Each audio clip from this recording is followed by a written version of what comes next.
Hey guys, how's it going? Kevin Cleary here with a knife video for you. Today, we're taking a look at a Spyderco that I really like. This is the Spyderco Amalgam, and I have to tell you guys, I was a little late to the party on this one, and this knife kind of came to me with a lot of baggage because, first of all, I was super stoked about getting it. When I saw the product release, almost, probably over a year ago now, maybe even more than that, I was really excited. I've talked about this knife more than once in various videos about what I'm anticipating the most for 2019 and, Spyderco catalog videos and all kinds of things.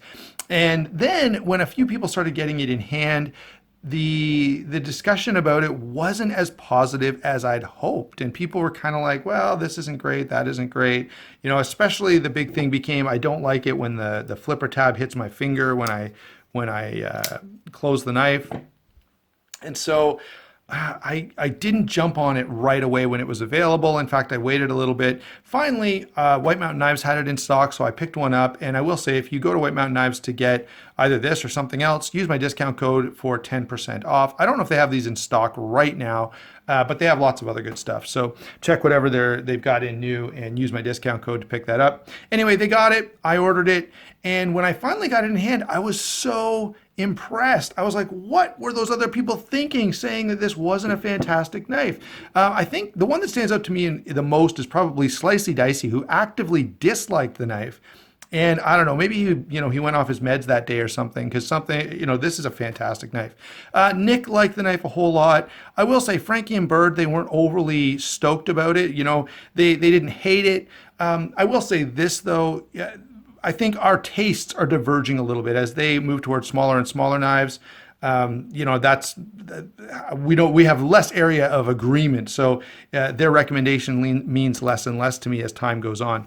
Anyway, those were some of the main sources of feedback that I looked at, and they weren't as stoked as I would hope they'd be, and so it kind of put me off the knife a little bit until I finally ordered one and got it in hand, and completely dispelled all of my doubts and fears about this knife. I actually adore this knife, and I will say each morning when I go and look at my knife rack to figure out what I'm going to be putting in my pocket that day, this ends up being the go-to a ton of the time, and that's because it gives me everything I want in a folder. It's big, it's comfortable in hand, a huge capable blade, but it's extremely lightweight for its size, and so it weighs like just a little more than a para 2, even though it's much larger. And so this is just a great knife, and I absolutely enjoy it. So let's go ahead and let me work through everything that I like about this knife. There are a couple little things that I'm not in love with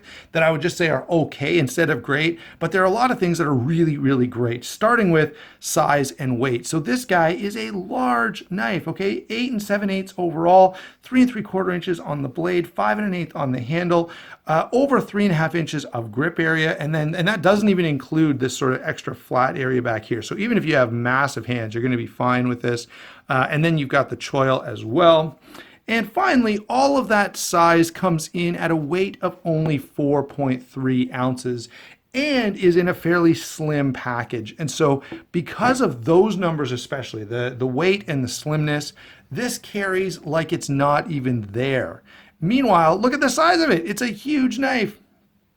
Let me just very quickly bring in a knife that everyone kind of knows is pretty big. This is the 8010, and you can see the Amalgam is as large, perhaps even a little bit larger than the 8010, and carries truly like it's not even there. And so that's the first thing I love about this knife. It gives me the ability to carry a very substantial folding tool without even feeling any inconvenience due to size and weight whatsoever. First thing I love. Second thing I love is the blade. Now, I love that grinder satin finish that Spyderco often does. The Tai Chung knives seem to be a little heavier on that finish. So, for example, if you compare this to, let's do it.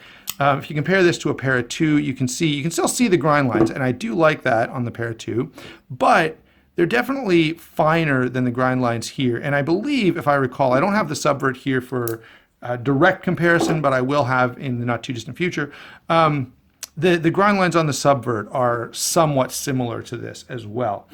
So I love the look of this blade. I love the overall design of it, but I especially love the choices of how they ground this and how they shaped it. So drop point blade, but notice the way they carried the extra thickness all the way out to the tip. So very quickly, this knife thickens up. Every time I move my hand, it's going to unfocus. So very quickly, this knife gets thick and heavy so that, you know, you get a lot of confidence about how strong that tip is going to be. And I really, really like that. So that's the first thing I really like. The next thing I really like is nice and thin behind the edge. So 22 thousandths behind the edge, 137 thousandths stock. So you've got a blade that's substantial and tough and confidence inspiring. And you've also got a blade that slices really well. And so what a great combination. I really think they've struck a perfect balance point on this knife. The steel here is S30V, which is a great steel. The only little complaint I'll issue about that, I like S30V and I like the way Spyderco heat treats it, but I would have liked to see, especially at this price point, something a little, you know, that made me feel it was a little bit special. Okay, that's kind of an unfair complaint because, you know, having it literally means I just wanted to see something else written here, which is not really fair. Okay, hold on, let me show you there, the S30V. There we go. So it literally means I just wanted to see something a little cooler written here, and that's not really a fair comparison. Or a fair criticism. In use, this is fantastic. Okay, so that's the second thing I like. So blade is a huge win as far as I'm concerned. The next thing, and this is one that I'm maybe not so stoked about. It's highly functional, it's very comfortable, but I'm not just like madly in love with it the way I am about some other aspects of the knife, and that is the deployment. That is, lockup and deployment on this is fine. Okay, so you can spider flick it, you can thumb open it normally, or of course it has a flipper tab, and so you can open it via the flipper. It's a compression lock with a flipper tab, which Spyderco seems to struggle with. They often get the detent wrong on knives like this, and I don't know why that is. It feels like it should be something that's fairly easy to manage, but they do tend to struggle. And so I was really worried about this knife, especially after some of the people that reviewed it said, you know, they didn't love the action. All right. Once I got this, I got it. My first time I flipped it, I put my finger here and I was like, oh, what's going to happen? Is it going to half flip? Is something going to happen? And that's what happened. And I was like, oh, well, let's try it again. And it happened again. And I'm like, the flipper seems fine. I mean, the detent may be a little bit weaker than I would like. You know, I'd like maybe a little snappier detent, but the main consideration for me is, does the knife deploy every time you try to deploy it? And it does. It works absolutely fine. The other thing that some people had an issue with is that when you put your finger here to unlock the knife, the flipper tab hits you. So you have two choices. You can let it hit you like that, which I sometimes do, or you very quickly get so you can time it so that you can get your finger out of the way. And I mean, when I say quick, within the first 5 minutes, I was able to time it so that I could deploy the knife, open and close over and over again without the flipper ever touching my finger. The other thing is, it's not like it's falling hard, right? It's not like you're hurting yourself in any way. It just stops the blade for a second and then you can let it go the rest of the way. The one more legitimate complaint I do have about this knife is the access. And this has become a thing for Spyderco compression locks. The Tai-Chung compression locks, they tend to be rounded and they tend to be a little lower, and the cutout hole doesn't tend to be as large. And so you can't access these as easily as you can with a Para 2. And so I'm really, really used to the Para 2. I carry it, flip it, use it all the time. And the compression lock here is super easy to get a hold of. It's very, very comfortable, and I never have a problem with it. The compression lock here, well, I don't have a problem with it. I feel like I really have to jam my finger in there and push it down in order to get it to work. I would have liked to see a little more space here, and I would have liked to see a little more metal up here. In fact, if they just didn't round the corner off, excuse me, guys. Notice how they've rounded that off, thinking that it makes it more comfortable. If you look over on the Para, it's quite square. Okay, well, that squareness actually kind of gives me some traction to catch, where on this, I don't get the traction. So it's a little, it never happens to me, but there's a potential for your finger to slide off of there. And I would prefer that they just left it like the Para 2. Maybe that's just the fact that I'm so used to the Para 2, but I actually feel the Para 2 is a little easier to actuate than the Amalgam. So that I will say is a bit of a legitimate complaint. It doesn't bother me, and I don't feel like, oh, I can't use the knife or I can't recommend it. It's totally fine. And at this point, I'm really used to it and don't even notice it when I'm using the knife. But if I get the pair of two out and compare them, I can feel a difference. Moving on finally to the next thing I love about this knife, and that is the handle. Now, the handle is G10 with carbon fiber laminate, and it's sort of that grippy carbon fiber that Spyderco has been doing. They've put it on a few knives lately. And while I find it attractive, okay, I also find it somewhat unnecessary. I would have liked to just see this, in G10, right? Why not make this G10, put it in a bunch of different colors so that you can, have similar options to what you have with the Para, and maybe cut a few dollars off the price, making this even a little more compelling. Now, having said that, I like the way the knife I like the way this looks, and I like the way it feels. I just find it, as I said, unnecessary. They could have used just plain G10, and I would have been just as happy and just as stoked and sharing with you just as positive a review as I am now. Okay, so construction, though, overall, I really like. Look at those nested milled liners. That lightens up the knife. We got nice open pillar construction. The tube lanyard I could do without completely, right? You maybe just move this standoff back, and if people want to put a lanyard on, they can wrap it around that standoff. The tube lanyard hole, especially in this size, seems completely unnecessary. Typical Spyderco clip that is movable to all four positions, and that's not something we often see these days, but this one is movable to any position that you want it in. Even if you wanted to go left side, tip up carry, which seems like the most weird thing you could do, but I'm sure there's some people out there who like it. So movable clip. Now, that's the construction side of it, and the materials are great. The fit and finish is great. All of that stuff is completely satisfactory. I'm happy with it. But what really stands out, by the way, this is on bearings. I don't know if I mentioned that in the discussion of the action, but it's a very smooth action on bearings. All right. What is fantastic about this is once you get it in hand, this is so comfortable. Everything is rounded. It fits your hand really, really well. And this is a real challenge because this is a pretty thin knife. And oftentimes in a thin knife, you end up with a knife that's not as comfortable as it could be, but not with this guy. It is really, really good in hand in multiple different grips. Just fantastic. Maybe a draw cut grip is the only one that's not perfect. And you still get that finger choil with a nice flat spine that gives me a place for my thumb.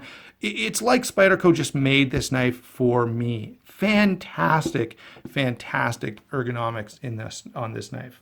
So that's the other thing that I love. And really, when you combine the two big things here, great blade, great handle, there are other incidentals to a knife, but if you've got a blade that works really well for cutting stuff and you've got a handle that's really comfortable, essentially you've got a good knife, right? There's not much else. If this was a back lock or if it was some other kind of weird lock, a hawk lock of some kind, who cares, right? You've got a comfortable handle and you've got a blade that works really well for cutting stuff. That's a win. Just so happens that it has some other good stuff going for it as well. So let's go ahead now and get to some comparisons. This knife does stack up pretty well. Of course, the Para 2 is going to be a main comparison to this. That makes sense. I've got a few other knives here to share with you, though, that I kind of put in a similar camp. Larger, a little more tactical, maybe, or a little more harder use, maybe. So Para 2, you can basically see there's quite a difference here. For me, the Amalgam is the nicer knife. It feels better in hand. The blade is a little more stout. I still love the Para 2. I'm never going to get rid of it. But the Amalgam does find its way in my pocket just a little more. Consider how much extra knife I'm getting, how much more cutting edge I'm getting for a knife that essentially weighs the same and is just as comfortable in hand.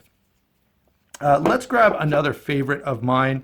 Well, there's going to be a few of these, and this absolutely belongs in the same category as some of these other knives that I absolutely adore. So here's the Benchmade Crooked River. Fantastic knife, once again, S30V steel, again, very similar in size, very similar in intended use, right? This is a working knife for sure. Now, I have reduced the workiness of this one and made it a little more pocket jewelry-ish by going with the Rogue Blade Works scales and backspacer, as well as the Rogue Blade Works pivot collar. They've done a great job on this. I don't know if they have any more, but if you've got a Crooked River, this is a fantastic way to go. Especially, and this is a bit sad to me. So I would love it if Benchmade, you know, you can go on the website and customize your Crooked River in all kinds of different ways. But what you can't do is, after you've already bought one, go and get scales and pivot collars and stuff for it. And I really feel like that's a place they're really missing out. That's a bit of an aside. But I find, you know, this is a very comparable knife, similar price point as well, and I like them both about the same.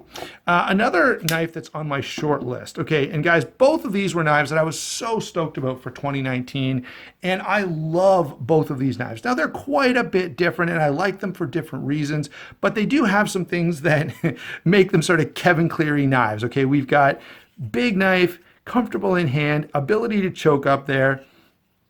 Again, big knife, comfortable in hand, ability to choke up, designed to be, you know, a little more heavy duty than your average EDC knife in both cases. So yeah, I love both of these. Now, the price point is a little different. I get that. Although this is more expensive lately. They've come up, and I think that's just a result of the extremely high demand for these. So 8010, great knife.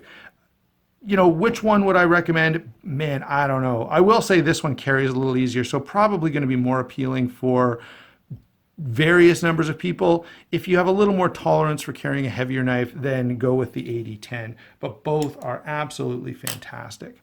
While we're talking about larger knives, let's go ahead and bring in the zero tolerance. This is the 0640 with the ugly carbon fiber. I mean, I'm kind of getting used to it. I don't hate it as much as I did when it initially came out of box. I like this knife an awful lot. And, you know, I like the design. I like the simplicity of it. The blade grind is great. Again, these two have something similar. I haven't reviewed this knife, but you'll see this in my review. This knife is a knife that balances cutting ability with toughness and durability very well. It's questionable whether it does it as well as the Spyderco, but it does a pretty nice job. And by the way, no bearings in here. This is a fantastic, fantastic action on phosphor bronze. Let's bring in one more big knife. Now, this one is one I've picked up recently. This is the Benchmade Presidio 2, and I picked this up for a great deal. It needed a little love when it first came to me, so I've sharpened this up, I've cleaned it up, I've lubricated it, and now it's running really, really nicely. But again, you know, a large, comfortable, heavy-duty knife. Fits in hand really well, has a great blade. I mean, there's lots of similarity here. This one doesn't carry as well as this one either. The other thing I want to point out here is let me bring in a couple of other knives just to make one point here. Now, I criticized, or I talked about the fact that the Amalgam was a little expensive, but all of these knives that are definitely in a similar category are around the same price, are within $20, okay? So, you know, the fact is that the price point is not that outlandish on the Amalgam. Finally, let's get the comparison knives out of the way and give you my overall thoughts, which, if you don't know by now, I love this knife. It's fantastic. The only thing that makes me hesitate a little bit is, as I said, the price point on this. I think it's around 170 bucks. So that's pretty steep, and it's not going to be for everyone, but if you are like me and you like Spydercos and you especially like big knives that are super light and easy to carry, this is a huge win. I would take this over a lot of popular Spydercos. I would take this over a military. I'd take it over a Manix 2 XL. This is a fantastic knife, super well put together. Great blade, great handle. I mean, overall, this is just a huge win, and I think it fits well in Spyderco's lineup because it does a lot of the things that Spyderco likes to do, and that is provide a really nice cutting tool that feels fantastic in hand. So yeah, I have no hesitation recommending this knife whatsoever, other than I know that it's going to be too steep in terms of price point for some people. Thanks for watching. Don't forget to like and subscribe. Don't forget to use the link down below to get your 10% off from White Mountain Knives. We will talk to you soon.